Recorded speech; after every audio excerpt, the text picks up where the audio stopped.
Assalamualaikum warahmatullahi wabarakatuh. Nama saya Eva Mudaifa dari kelas A jurusan Asuransi Syariah semester 4. Dalam video ini saya akan menjelaskan tentang dasar komunikasi dan komunikasi bisnis. Sub pembahasannya ada 8, yaitu yang pertama pengertian komunikasi, yang kedua unsur-unsur komunikasi, yang ketiga bentuk komunikasi, yang keempat faktor yang mempengaruhi keberhasilan dalam berkomunikasi, yang kelima pengertian komunikasi bisnis, yang keenam tujuan dan fungsi komunikasi bisnis, yang ketujuh umpan balik komunikasi, yang kedelapan kesalahpahaman dalam komunikasi bisnis. Baiklah, pembahasan yang pertama yaitu tentang pengertian komunikasi. Istilah komunikasi dari bahasa Latin yaitu communicates, artinya berbagi atau milik bersama. Banyak pakar komunikasi yang berupaya mendefinisikan komunikasi. Salah satunya definisi komunikasi yang populer oleh Harold Laswell yang memandang komunikasi sebagai salah satu proses siapa mengatakan apa, dengan saluran apa, kepada siapa, dan dengan akibat apa atau hasil apa. Pandangan yang diutarakan di atas tentunya belum mewakili seluruh definisi yang telah dibuat oleh para ahli. Hanya saja kita bisa memperoleh gambaran tentang proses, sarana, dan tujuan yang dicapai dalam melakukan komunikasi. Baiklah, pembahasan yang selanjutnya yaitu tentang unsur-unsur dalam proses komunikasi. Terdapat 6 unsur dalam proses komunikasi. Yang pertama, sumber dan penerima. Yang kedua, encoding, decoding. Yang ketiga, pesan dan saluran. Yang keempat, umpan balik. Yang kelima, gangguan. Dan yang keenam adalah efek komunikasi. Unsur yang pertama ada sumber dan penerima. Setiap orang yang terlibat dalam komunikasi disebut komunikator, adalah sumber sekaligus penerima.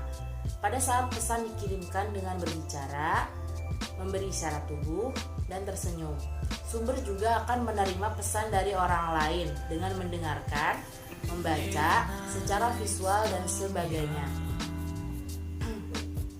Berbicara sambil memandang misalnya dilakukan untuk mendapatkan tanggapan, dukungan, pengertian, simpati, maupun tujuan dari lawan bicara. Dalam berkomunikasi bisnis, sumber adalah komunikator bisnis yang memprakarsai suatu pesan. Selanjutnya yang kedua ada encoding decoding. Encoding decoding adalah penyandian atau penulisan sandi, merupakan suatu proses atau tindak penyeleksian simbol-simbol yang mewakili pikiran seseorang. Dinamakan pula tindakan yang menghasilkan pesan, misalnya berbicara atau menulis sebagai encoding. Sedangkan pendengar atau pembaca yang menangkap suara dari pembicara atau membaca pesan melalui tulisan kemudian menerjemahkannya ke dalam bentuk gagasan di pikiran, maka disebutlah melakukan decoding.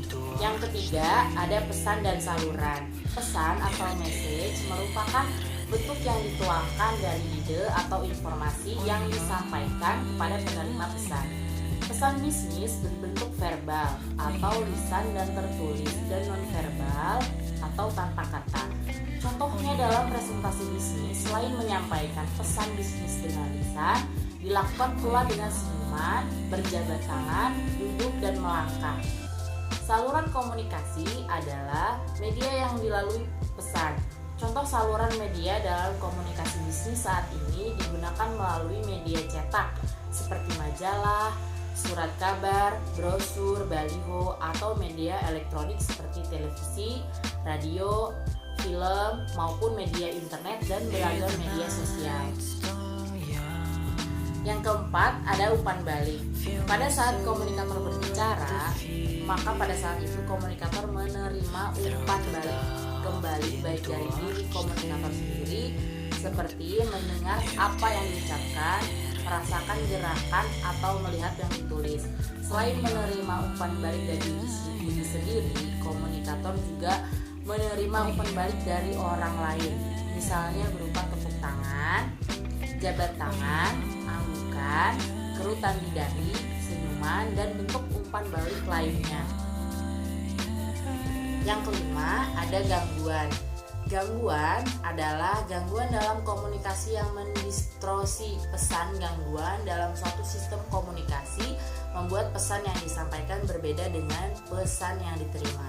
Gangguan bisa berupa fisik, atau ada orang lain bicara atau berisik, psikologis, atau pemikiran yang sudah ada di kepala, atau semantik, atau salah satu mengartikan makna. Semua komunikasi mengandung gangguan dan tidak bisa dihindarkan. Namun, seseorang dapat mengurangi gangguan dengan mempelajari keterampilan mengelola pesan baik, cara mengirim dan menerima pesan nonverbal, meningkatkan keterampilan mendengar dan menerima serta mengirimkan umpan balik. Yang keenam, ada efek komunikasi. Komunikasi selalu mempunyai efek atau dampak atas satu atau lebih orang yang terlibat dalam tindak komunikasi. Pada setiap tindak komunikasi selalu ada konsekuensi. Sebagai contoh, dalam presentasi bisnis dengan timbal balik pertanyaan, komunikator mempunyai sikap baru atau mengubah persepsi atau memperoleh cara-cara atau gerakan baru seperti yel-yel semangat. Pembahasan selanjutnya yaitu tentang bentuk komunikasi. Bentuk komunikasi itu terbagi menjadi dua, yaitu komunikasi verbal dan komunikasi nonverbal. Komunikasi verbal merupakan salah satu bentuk komunikasi yang lazim digunakan dalam dunia bisnis untuk menyampaikan pesan-pesan bisnis kepada pihak lain, baik secara tertulis maupun secara lisan. Bentuk komunikasi verbal ini mempunyai struktur yang teratur dan terorganisasi dengan baik, sehingga tujuan penyampaian pesan-pesan bisnis dapat tercapai dengan baik. Dan yang kedua, komunikasi nonverbal. Komunikasi nonverbal, orang dapat mengambil satu kesimpulan tentang berbagai macam perasaan orang, baik rasa tenang, benci, cinta, rindu, maupun berbagai macam perasaan lainnya. Bentuk komunikasi nonverbal memiliki sifat yang kurang terstruktur sehingga sulit untuk dipelajari.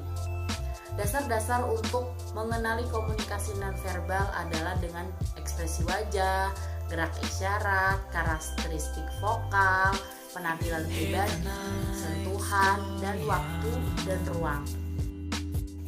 Pembahasan selanjutnya tentang faktor-faktor yang mempengaruhi keberhasilan dalam berkomunikasi.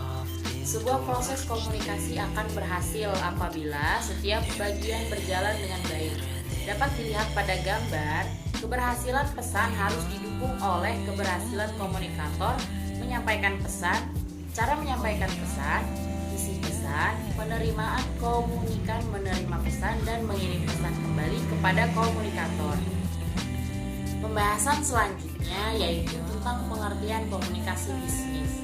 Pengertian komunikasi bisnis menurut Purwanto, komunikasi bisnis adalah komunikasi yang digunakan dalam dunia bisnis yang mencakup berbagai macam bentuk komunikasi, baik komunikasi verbal maupun nonverbal untuk mencapai tujuan tertentu. Secara sederhana dapat dikemukakan bahwa yang dimaksud dengan komunikasi bisnis adalah komunikasi yang digunakan dalam dunia bisnis yang mencakup berbagai macam bentuk komunikasi, baik komunikasi verbal maupun nonverbal untuk mencapai tujuan tertentu. Pembahasan yang selanjutnya ada tujuan dan fungsi komunikasi bisnis. Ada 3 tujuan utama dilakukannya komunikasi di dalam bisnis, yaitu memberi informasi, melakukan persuasi, dan melakukan kolaborasi. Dan fungsi komunikasi bisnis ada fungsi informatif dan fungsi regulatori. Tujuan komunikasi bisnis yang pertama memberikan informasi. Dalam hal ini, informasi yang dimaksud adalah hal-hal yang berkaitan dengan aktivitas bisnis dengan berbagai pihak. Misalnya seorang manajer marketing ingin meningkatkan penjualan produk baru, maka ia akan mencoba memasang iklan di berbagai media. Yang kedua, melakukan persuasi. Persuasi adalah cara berkomunikasi yang digunakan untuk mempengaruhi dan meyakinkan orang lain. Persuasi sering dilakukan dalam aktivitas pemasaran agar orang lain terpengaruh dan membeli suatu produk, dan juga dalam penegasan konfirmasi pesanan konsumen agar tidak terjadi kesalahan pemesanan. Yang ketiga, melakukan kolaborasi. Kolaborasi adalah bentuk kerjasama, interaksi, kompromi pihak-pihak yang terlibat secara langsung maupun tidak langsung, yang menerima akibat dan manfaat. Dengan adanya komunikasi yang baik, maka kerjasama bisnis dapat dilakukan dengan lebih mudah. Komunikasi bisnis dapat dilakukan dengan berbagai media, misalnya via telepon, chatting, email, dan lain sebagainya. Selanjutnya, fungsi komunikasi bisnis. Yang pertama, fungsi informatif. Dalam hal ini, fungsi informatif digunakan oleh para manajer dan karyawan dalam melakukan tugas-tugas mereka secara efisien. Beberapa informasi yang dibutuhkan terkait dengan beberapa hal berikut. Ada hal-hal yang berhubungan dengan pekerjaan atau tujuan perusahaan, prosedur, peraturan, dan lainnya. Ada juga standar kerja dan laba perusahaan. Ada juga show emosional perusahaan secara umum. Yang kedua, fungsi regulatori. Komunikasi memiliki fungsi sebagai alat untuk mengendalikan dan mengatur jalannya suatu organisasi. Bentuk komunikasi ini dapat berupa perintah dan laporan. Ada juga fungsi lainnya seperti fungsi persuasif dan integratif. Fungsi persuasif berlangsung saat terjadi komunikasi dan interaksi antar karyawan, di mana tujuan komunikasi tersebut adalah agar orang lain dapat menerima ide seseorang. Dan fungsi integratif adalah yang terjadi di dalam perusahaan akan membuat perusahaan tersebut dapat beroperasi secara terpadu dan utuh.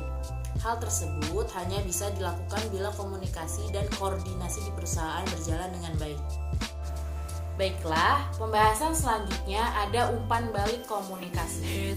Umpan balik merupakan tanggapan penerima terhadap pesan yang diterima dan pengirim. Umpan balik bisa berupa tanggapan verbal maupun non-verbal dan bersifat positif maupun negatif. Umpan balik positif terjadi bila penerima menunjukkan kesediaan untuk menerima dan mengerti pesan dengan baik serta memberikan tanggapan sebagaimana yang diinginkan oleh pengirim. Sedangkan umpan balik negatif dapat benar dan juga salah. Umpan balik negatif dikatakan benar jika isi dan cara penyampaian pesan dilakukan secara benar. Penafsiran dan penerjemahan penerima pesan juga benar. Umpan balik negatif dikatakan salah apabila jika isi dan penyampaian pesan secara benar tetapi penafsiran pesan salah. Dalam komunikasi secara bergantian, peran penerimaan pesan bisa berubah menjadi pengirim pesan dan pengirim pesan berubah menjadi penerima pesan. Baiklah, pembahasan yang terakhir ada kesalahpahaman dalam berkomunikasi. Kesalahpahaman dalam berkomunikasi terbagi menjadi 4 masalah. Yang pertama, masalah dalam mengembangkan pesan. Yang kedua, masalah dalam menyampaikan pesan. Yang ketiga, masalah dalam menerima pesan. Yang keempat, masalah dalam menafsirkan pesan. Masalah yang pertama adalah masalah dalam mengembangkan pesan.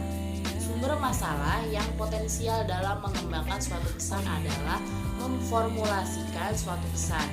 Masalah dalam mengembangkan suatu pesan dapat mencakup antara lain munculnya keraguan-keraguan tentang isi pesan, kurang terbiasa dengan situasi yang ada atau masih asing dengan audiens, adanya pertentangan emosional atau kesulitan dalam mengekspresikan ide atau gagasan. Yang kedua, masalah dalam menyampaikan pesan. Komunikasi dapat juga terganggu karena munculnya masalah penyampaian pesan dari pengirim ke penerima. Masalah yang paling jelas di sini adalah faktor fisik. Misalnya, terdapat sambungan kabel yang kurang baik pada sound systemnya atau antara tersambung dan tidak sehingga muncul bunyi aneh. Kualitas suara sound system yang kurang baik, lampu yang tiba-tiba padam, audiens terhalang oleh pilar, salinan surat yang tak terbaca, dan lain-lain. Meskipun nampaknya sepele, gangguan-gangguan tersebut dapat menghalangi atau mengganggu suatu pesan. Selanjutnya yang ketiga, masalah dalam menerima pesan. Masalah yang muncul dalam penerimaan suatu pesan antara lain adanya persaingan antara penglihatan dengan suara, kursi yang tidak nyaman, lampu yang kurang terang, dan kondisi lain yang dapat mengganggu konsentrasi penerima. Sebagai contoh, pada saat Anda sedang mengikuti briefing di ruang pertemuan, tiba-tiba terdengar teriakan histeris dari orang-orang yang sedang panik, yang terkurung dalam suatu gedung yang sedang terbakar, yang kebetulan berdekatan dengan tempat Anda melakukan pertemuan. Selanjutnya yang keempat, ada masalah dalam menafsirkan pesan. Meskipun suatu pesan mungkin hilang selama proses penyampaian pesan, masalah terbesar terletak pada mata rantai terakhir. Saat suatu pesan ditafsirkan oleh penerima pesan, perbedaan latar belakang, pembendaharaan bahasa, dan pernyataan emosional dapat menimbulkan munculnya kesalahpahaman antara pemberi dan penerima pesan. Contoh sederhananya adalah dua orang yang berasal dari daerah dengan latar belakang, budaya, dan dialek yang berbeda. Orang pertama memiliki sifat bicara lemah lembut, sedangkan yang lain memiliki sifat bicara yang cenderung meninggi dan meledak-ledak. Kalau masing-masing tidak mampu memahami latar belakang budaya pihak lain dengan baik, akan terjadi banyak kesalahpahaman di antara mereka yang diakibatkan oleh kesalahan dalam menafsirkan pesan. Mungkin itu saja yang dapat saya sampaikan. Kurang lebihnya mohon maaf. Wassalamualaikum warahmatullahi wabarakatuh.